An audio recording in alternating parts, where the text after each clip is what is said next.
تمہیں قائل کر لیتے ہیں کہ تم اپنی عقل سے کام لینے کی بجائے ان کے ان دعووں پر اعتماد کر لیتے ہو اور ان کی پیروی کر لیتے ہو، ان کے ساتھ وابستہ ہو جاتے ہو۔ نتیجہ یہ ہوتا ہے کہ وہ خود بھی تباہ ہوتے ہیں اور تمہیں بھی تباہ کرتے ہیں۔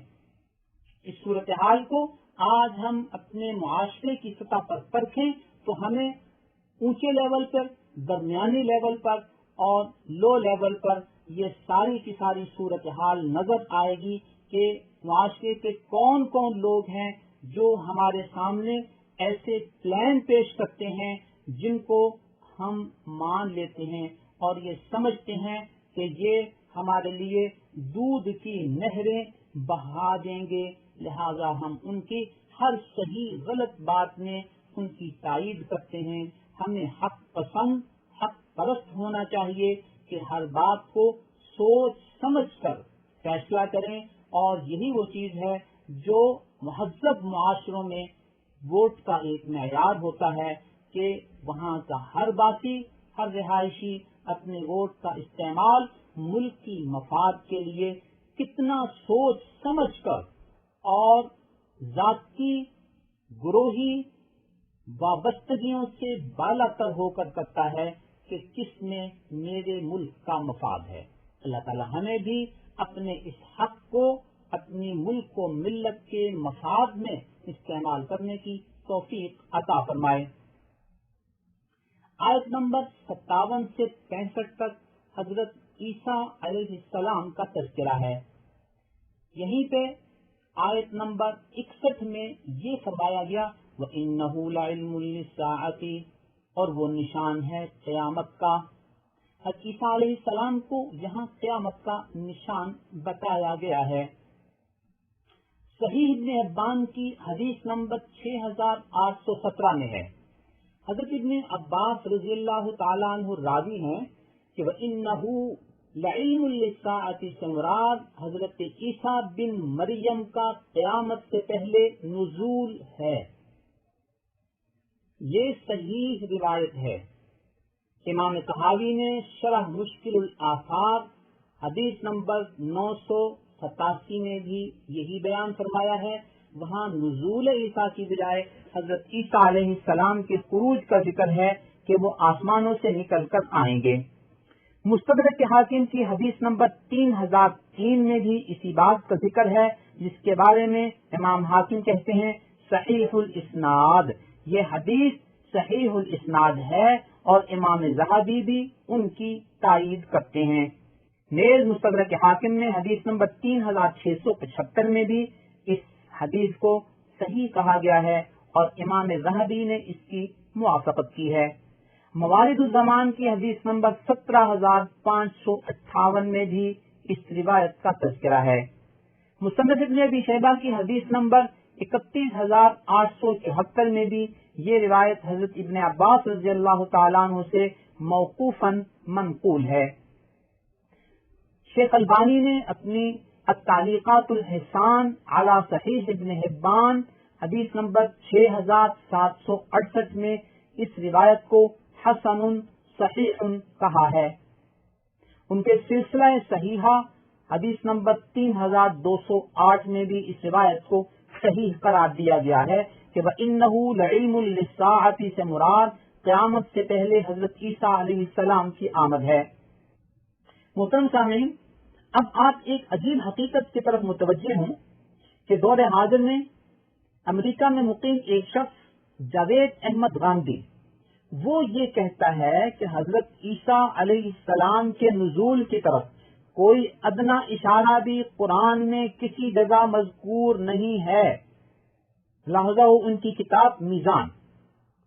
لیکن ہم نے جس نبی کا کلمہ پڑھا ہے ان کی صحیح حدیث کی روشنی میں سورہ زخرف کی اس آیت نمبر 61 میں انہوں نے واضح طور پر فرما دیا کہ اس آیت میں لعلم للساعۃ سے مراد قیامت سے پہلے حضرت عیسیٰ علیہ السلام کا نزول ہے، لہذا ہم ان کے نزول کا عقیدہ رکھتے ہیں اور نبی اکرم صلی اللہ علیہ وسلم کی اس حدیث کو مانتے ہیں۔ اب ہم نے آپ نے جس نبی کا کلمہ پڑھا ہے ہم نے ان کی بات ماننی ہے یا 15ویں صدی کے اس ملحد غامدی کی بات ماننی ہے جو یہ کہتا ہے کہ قرآن کریم میں ادنا اشارہ بھی حضرت عیسیٰ علیہ السلام کے نزول کا نہیں ہے؟ یہ ان کا واضح جھوٹ اور واضح مس گائیڈنس اور واضح ڈس انفارمیشن ہے۔ اللہ تعالیٰ انہیں بھی ہدایت عطا فرمائے اور ان کے ماننے والوں کو بھی ان کے ان ملحدانہ افکار سے محفوظ رہنے کی توفیق عطا فرمائے، آمین۔ آیت نمبر 66 سے 77 تک قیامت، جنت و جہنم میں داخل ہونے والے، نیک اعمال کرنے والے، بد اعمال کرنے والے اور ایسے عقائد کا ذکر ہے جن کو بنیاد پر لوگ جنت میں داخل ہوں گے۔ ان چیزوں کا تذکرہ ان آیات میں موجود ہے۔ سورہ دخان کا آغاز ہو رہا ہے جس کے 3 رکوع اور 59 آیات ہیں۔ اس کی آیت نمبر 10 میں دخان کا تذکرہ ہے، اسی نسبت سے اس سورت کا نام سورہ دخان ہے۔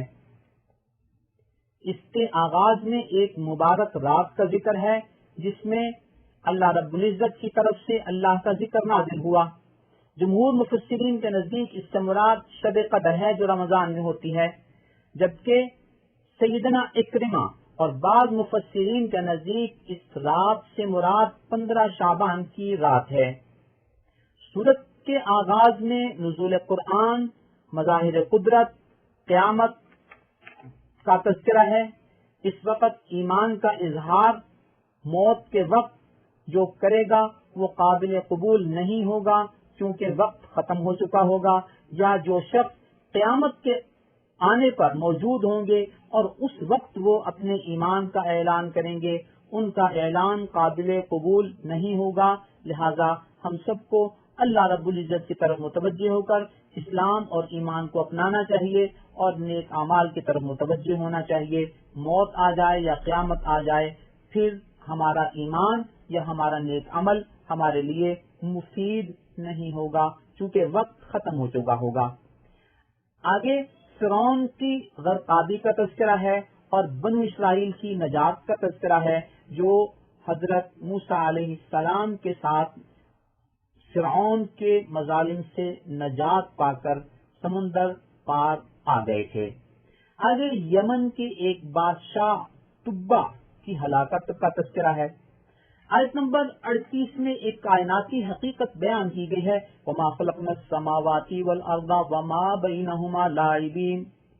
یہ آسمان و زمین ہم نے کھیل کود میں نہیں بنائے، یعنی اتنا بڑا نظام جو قائم کیا ہے اللہ رب العزت نے، یہ بے وجہ بے مقصد اور بے فائدہ نہیں ہے بلکہ ان کا ایک مقصد ہے۔ یہ سارے کا سارا نظام جن و انسان اور ان سے وابستہ چیزوں کے لیے پیدا کیا گیا ہے اور ان کو اللہ کی عبادت کے لیے پیدا کیا گیا ہے۔ وَمَا خَلَقْنَا الْجِنَّ وَالْإِنسَ إِلَّا لِيَعْبُدُونَ۔ جن و انسان کو میں نے اپنی عبادت کے لیے پیدا کیا ہے اور یہ آسمان و زمین کا نظام جن و انسان کی سہولت کے لیے میں نے پیدا کیا ہے۔ ہمیں اس کائناتی حقیقت کو ہمیشہ پیش نظر رکھنا چاہیے۔ آیت نمبر 43 سے آیت نمبر 49 تک اہل جنت پر انعامات کا تذکرہ ہے اور اہل جہنم پر سختیوں کا تذکرہ ہے۔ اللہ ہمیں جنت کے انعامات عطا فرمائے اور جہنم کی سختیوں سے ہمیں محفوظ فرمائے۔ سورہ جاثیہ میں 4 رکوع ہیں، 37 آیات ہیں اور اس کی آیت نمبر 28 میں اس بات کا تذکرہ ہے وَتَرَىٰ كُلَّ أُمَّةٍ جَاثِيَةٍ۔ اس دن تم ہر شخص کو، تمام لوگوں کو گھٹنوں کے بل دیکھو گے۔ اس جاثیہ لفظ کی وجہ سے اس سورت کا نام سورت جاثیہ ہے۔ اس کے آغاز میں اللہ رب العزت کی قدرت کے مظاہر کا تذکرہ ہے اور جو لوگ ان مظاہر قدرت کو دیکھ کر اللہ کی وحدانیت کو ماننے کی بجائے اس کا انکار کرتے ہیں ان کے لیے تباہی و ناکامی کا تذکرہ ہے اور اس بات کا تذکرہ ہے کہ ان کا ٹھکانہ جہنم ہے۔ نیز ایک کائناتی حقیقت بتائی گئی کہ نیک اور بد برابر نہیں ہو سکتے، اہل توحید اور اہل شرک برابر نہیں ہو سکتے۔ آیت نمبر 23 میں اس بات کا تذکرہ ہے کہ جو شخص اپنی خواہشات کو معبود بنا لیتا ہے تو اس کی آنکھ، کان، دل پر پردہ پڑ جاتا ہے اس کی ان بد اعمالیوں کی وجہ سے، تو وہ نہ صحیح بات کو صحیح طرح سن پاتا ہے، نہ اس پر غور کر پاتا ہے، نہ ان کو دیکھ پاتا ہے۔ یہ وہ چیزیں ہیں کہ جو انسان کے اپنے ہی بد اعمال کی وجہ سے اس کے لیے نتیجے کے طور پر آ جاتی ہیں اور انسان کے دل پر مہر لگ جاتی ہے۔ اللہ اس مرحلے سے ہر شخص کو محفوظ رکھیں۔ آیت نمبر 24 میں بعض ملحدین کے اس فکر کا تذکرہ ہے جو قدیم و جدید دور میں موجود رہے اور یہ کہا کرتے تھے وَقَالُوا مَا هِيَ إِلَّا حَيَاتُنَا الدُّنْيَا، وہ کہتے تھے بس یہی دنیا کی زندگی ہے، اس کے بعد اور کوئی زندگی نہیں ہے۔ بابر نے بھی اپنے سابقہ دور میں یہی فکر اپنایا تھا اور کہا تھا بابر بعیش کو اس کے عالم دوبارہ نیز، بابر زندگی گزار لو اور کوئی زندگی نہیں ہے۔ بعد میں اللہ تعالیٰ نے اس کو بھی ہدایت عطا فرمائی اور اس نے توبہ کی۔ تو یہ فکر قدیم دور میں بھی موجود تھا، آج بھی کسی نہ کسی انداز میں موجود ہے۔ آگے اللہ رب العزت کی بادشاہی کا تذکرہ ہے، اہل جنت کو جنت کے ملنے کا تذکرہ ہے اور اہل جہنم کو جہنم ملنے کا تذکرہ ہے، اور جہنم والوں کو اس دن یہ کہہ دیا جائے گا وَقِيلَ الْيَوْمَ نَنْسَاكُمْ، آج ہم تمہیں بھول گئے جیسے تم ہمیں بھول گئے تھے، اس لیے كَذَلِكُمْ بِأَنَّكُمُ اتَّخَذْتُمْ، تم نے اللہ رب العزت کی نشانیوں کو مذاق بنا لیا تھا، مذاق سمجھ لیا تھا، اس کو سیریسلی نہیں لیا تھا۔ نتیجہ یہ ہوا کہ تم نے اللہ کو، اللہ کی نشانیوں کو بھلا دیا، اللہ کے مظاہر قدرت کو غور کرنے پر تم نے توجہ نہیں دی اور توحید کو نہیں اپنایا، نیک اعمال نہیں کیے، دین اسلام سے وابستہ نہیں ہوئے، اس کو اپنی زندگیوں میں نافذ نہیں کیا، لہذا آج ہم بھی تمہیں بھول گئے اور تمہارا ٹھکانہ جہنم ہے۔ اللہ رب العزت ہمیں اپنے نبی اکرم صلی اللہ علیہ وسلم کی تعلیمات پر عمل کرتے ہوئے جنت میں داخلے کی نعمت سے سرفراز فرمائے اور جہنم کی سزا سے اللہ تعالی ہم سب کو بچائے۔ اللہ تعالی ہمیں قرآنی تعلیمات کے ساتھ وابستہ رکھے، آمین۔ وآخر دعوانا ان الحمد للہ رب العالمین۔ نظروا للطيبة ونور طه يسطعون